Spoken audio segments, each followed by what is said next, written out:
Olá, tudo bem com você? Estamos já no 7º dia do nosso projeto 10 dias de oração, uma pausa para nós refletirmos em como está a nossa vida espiritual, pedir a Deus mais consagração, que Ele nos abençoe, enfim. Rumo ao lar, revelando os segredos da vitória final. E o tema para hoje, que é, como eu disse, o 7º dia, 28 de fevereiro, é Vencendo como Ele venceu. Como Jesus venceu? Como Jesus foi vitorioso quando esteve aqui na Terra como um ser humano, à semelhança de nós, também seres humanos? Pense, por exemplo, na tentação do deserto. Como Jesus venceu, uma vez que ali Ele não usou o seu poder divino. Nós podemos vencer como Cristo venceu se nós tivermos a palavra de Deus em nosso coração. Já começando assim, dando a resposta, né? O verso que foi escolhido aqui para a reflexão introdutória, os versos, né? Efésios 5, 14 a 16, dizem assim: Desperte você que está dormindo, levante-se dentre os mortos, e Cristo o iluminará. Portanto, tenham cuidado com a maneira como vocês vivem, aproveitando bem o tempo, porque os dias são maus. Primeiro, despertamento. Desperte você que dorme. Eu não sei qual o seu estado espiritual neste momento, se você se sente dormindo na fé, dormindo espiritualmente, se você está vibrante nesse momento, com o seu primeiro amor vibrando no coração, não sei, Deus sabe, você também, mas o chamado é para todos nós. Despertem vocês que estão dormindo, levantem-se dentre os mortos espirituais, né? E Cristo vai iluminar a todos nós. Tenham cuidado com a maneira como vocês vivem, aproveitando bem o tempo. Quanto tempo tem sido gasto, desperdiçado, e os textos que foram selecionados aqui para a nossa reflexão, não só hoje, mas nos dias anteriores também nos fazem pensar nisso, quanto tempo tem sido desperdiçado com coisas que não edificam, não aprofundam a nossa fé, e daqui a pouco tempo nós sentiremos saudades, eu tenho certeza disso, do tempo de liberdade que tivemos e talvez não tenhamos aproveitado muito bem. Vamos estudar a palavra de Deus, vamos ter mais tempo com Jesus, comunhão com Deus, enquanto ainda podemos fazer isso, né? Há uma história aqui interessante que abre a reflexão sobre um tal de Filéias, executado em 306 d.C., em Alexandria. Era um jovem que pertencia à classe alta. Ele sabia que, caso se tornasse cristão, colocaria em risco a sua riqueza e a sua própria vida, mas alegremente assumiu esse risco. Ao ser preso, o prefeito romano tentou fazer com que o jovem negasse a sua fé cristã. Durante todo o interrogatório, com sua família chorando atrás dele, Filéias testemunhou eloquentemente de sua fé. Suas últimas palavras antes de ser decapitado foram as seguintes: O Salvador das almas é Jesus Cristo. Já pensei bastante em minha situação e estou determinado a sofrer por ele. Pessoas como Filéias nos desafiam a ser fiéis, a voltar à fé e ao compromisso dos primeiros discípulos. Quando a gente pensa nessas pessoas, né, que deram a vida pelo Evangelho, que foram martirizadas, foram presas, torturadas, realmente as provas que vivemos atualmente são tão pequenas e às vezes sequer suportamos essas provas quando nos comparamos com esses cristãos do primeiro século, né, que especialmente eles e outros mais que durante tantos séculos, durante a Inquisição, durante as perseguições, depuseram a vida pelo Evangelho. Realmente isso nos faz pensar seriamente em como é a nossa fidelidade, como tem sido nossa vida como cristãos. Alguns textos aqui de Ellen White destacados no estudo para hoje, eu leio aqui para você, Maranata, página 43, diz assim: Tem-me sido mostrado que muitos dos que professam a verdade presente não sabem, em realidade, o que creem. Não compreendem as provas de sua fé, não apreciam devidamente a obra para este tempo. Pessoas que agora pregam a outros, ao examinarem, quando chegar o tempo de angústia, a posição em que se encontram, verificarão que há muitas coisas para as quais não podem dar uma razão satisfatória. Até serem assim provadas, desconheciam sua grande ignorância. Acontece com todos, né, na verdade, essa experiência de quando somos abordados, por exemplo, por alguém, quando fazem críticas à nossa fé, muitas vezes algumas pessoas se percebem incapazes de dar uma resposta, de defender seu ponto de vista, sua fé, sua doutrina. biblicamente falando, né? Por isso que Pedro diz em 1 Pedro 3,15, é um desafio que ele nos faz ali: estejam prontos para dar a razão da esperança que há em vocês, mas façam isso com mansidão. Estar pronto é estar o tempo todo estudando a palavra de Deus, em contato com ela, conhecendo bem nossa crença, para que possamos, quando formos interrogados, colocados na parede, né, ter resposta sábia, com mansidão, mas com firmeza também. Eu até entendo que Deus, ele permite certas situações, como por exemplo ataques à nossa fé. Temos visto isso o tempo todo na mídia, nos canais de YouTube, nas redes sociais, pessoas fazendo críticas muitas vezes injustas, e a maior parte delas realmente é infundada.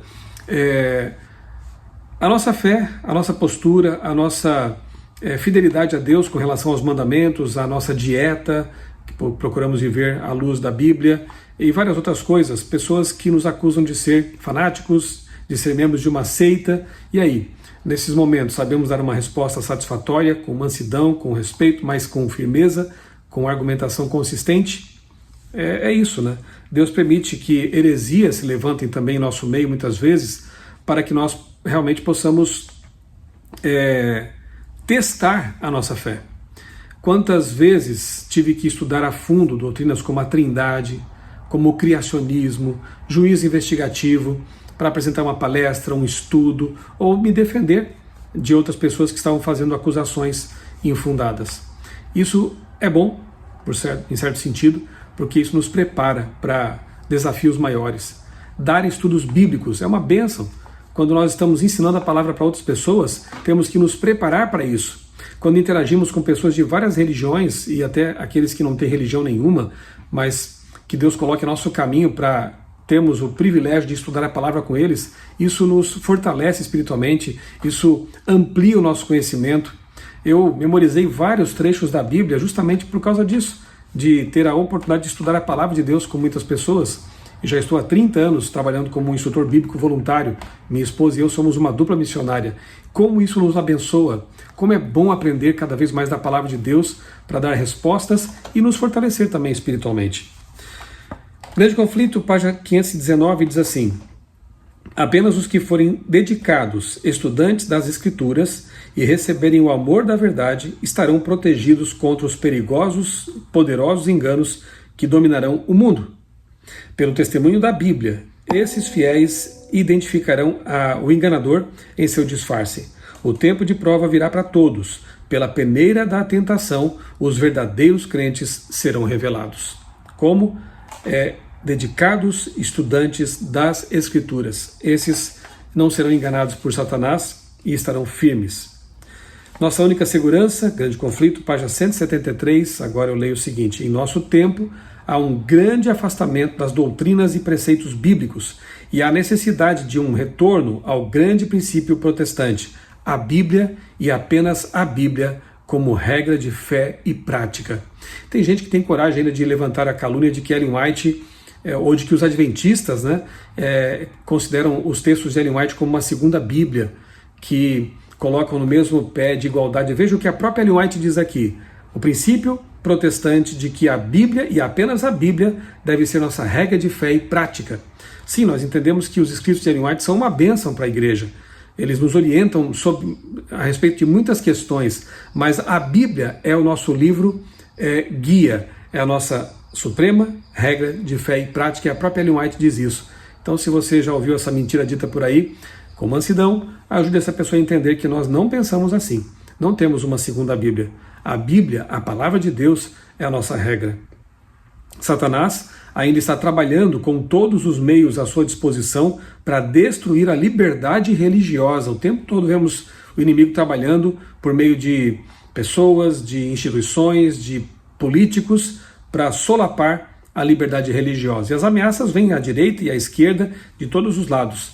E nós devemos orar e lutar para preservar essa liberdade, a fim de que possamos pregar ainda por mais tempo, desimpedidos, pregar a palavra de Deus, a verdade sobre a volta de Jesus e outras coisas.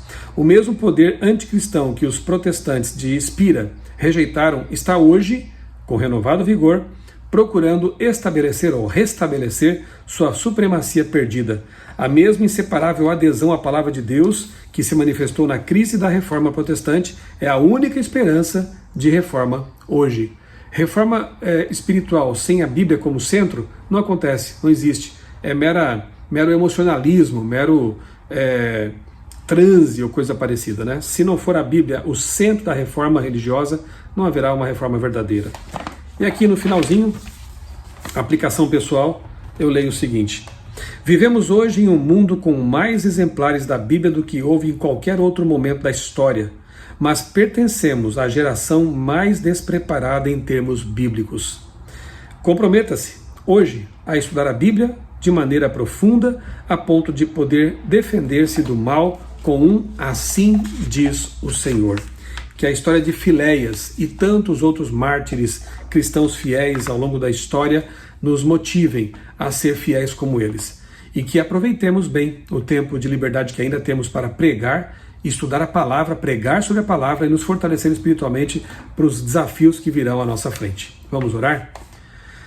Amado Deus, bondoso Pai, muito obrigado, Senhor, por mais essa reflexão proposta aqui pela apostila dos 10 dias de oração, que nós realmente vivamos à luz da Tua palavra, sejamos cristãos verdadeiros, fiéis e preparados para dar a razão da nossa fé, da nossa esperança, fazendo isso sempre com mansidão e respeito.